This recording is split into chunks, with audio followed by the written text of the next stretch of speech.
The three types of Ethiopian diaspora.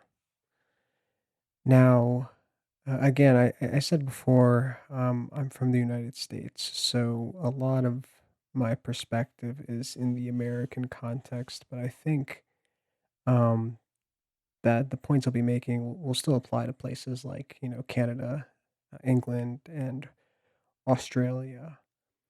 But the first type of um, Ethiopian diaspora is what I call the first immigrant. In the American context, that would be a lot of the um, Ethiopians who came during the 80s and 90s as a result of the political turmoil that was going on.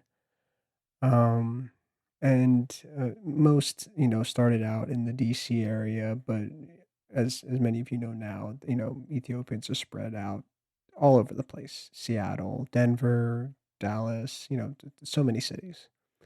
So a lot of these first Ethiopians that came in, and I understand that there were some in the 70s and 60s, a lot of those who were students, coming from very wealthy families, but the bulk, the the foundation of the Ethiopian population within the US came in the 80s.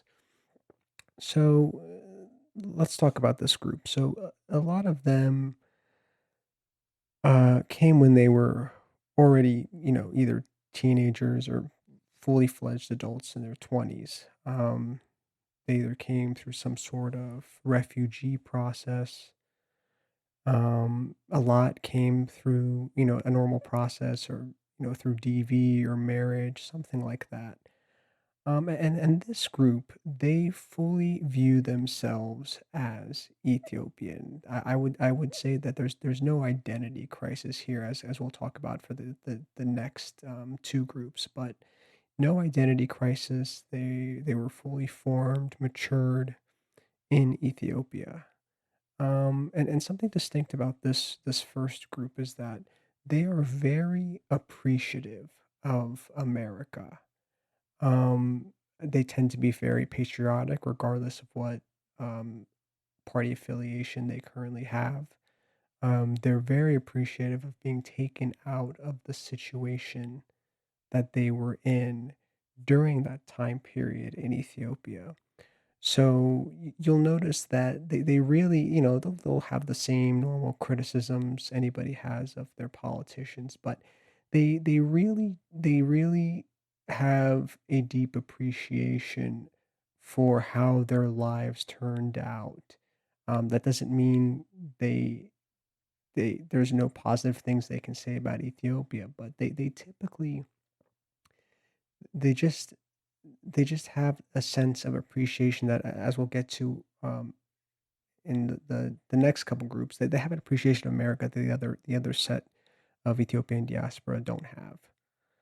Um, so yeah, that's the first group. The second group is the offspring. So the offspring are the children of these foundational the foundational group, the first immigrants. So a lot of these kids, and me included in this group, they were either born in the US, came at a very early age, or, came at a little bit older, some even when they were teenagers. So this group, this is very context dependent.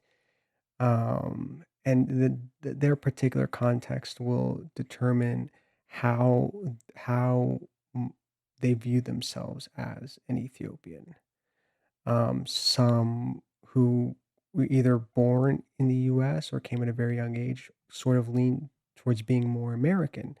They recognize their ethnic identity. They may or may not speak Amharic, depending on whether it was spoken in the house or they had people around them, or they were involved in a church, sort of things that sort of contribute to language acquisition. So it's really context dependent on how they grew up. If they were in a city with a large community, a lot of those things affect that. For the ones that came in when they were maybe 8, 9, 10, they'll that first year or 2, they're gonna have to transition a bit, but they'll eventually, they'll overcome that, and I've what I've typically seen is that they sort of start to view themselves very American, and once they grow up a little bit and start speaking English fairly well, then they tend to become fully American. The ones that I see that have a little bit more difficulty is are the ones who come in at a little bit older age, maybe 16, 17, 18, because they're at that age where they've spent enough time in Ethiopia where they've matured in that environment. They definitely speak Amharic, read and write it fluently. So they're the ones who may have a little bit of harder time transitioning. Um, because they're coming of age and switching into a whole different culture. And a lot of people in this group tend to get in trouble because they they have a hard time in terms of dealing with their identity. And I think actually everybody in this group does in some ways. It'll come up in different forms, but I think it's much tougher in this because, in this context because they are leaving at a time where they're almost a fully fledged, you know, what I think I could call fully fledged Ethiopian. Um, and I don't have to make a separate video on that because there's a lot of subcategories into this group.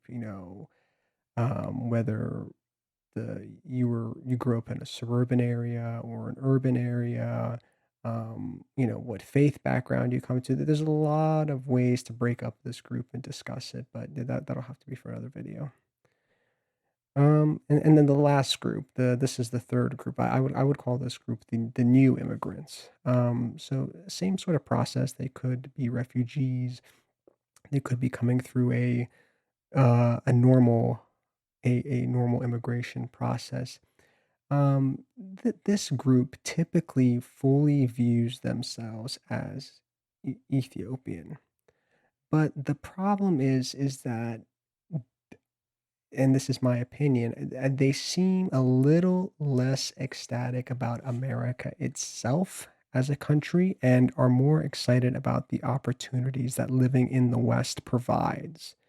So, whereas the first immigrants appreciated America itself, the cultural icons, they had Michael Jackson, Whitney Houston, these sort of big cultural icons back then, 80s were way more patriotic time. The new immigrants, and I hate to say it, they're just a little less appreciative of American self and just really look at it as a way to get ahead in life.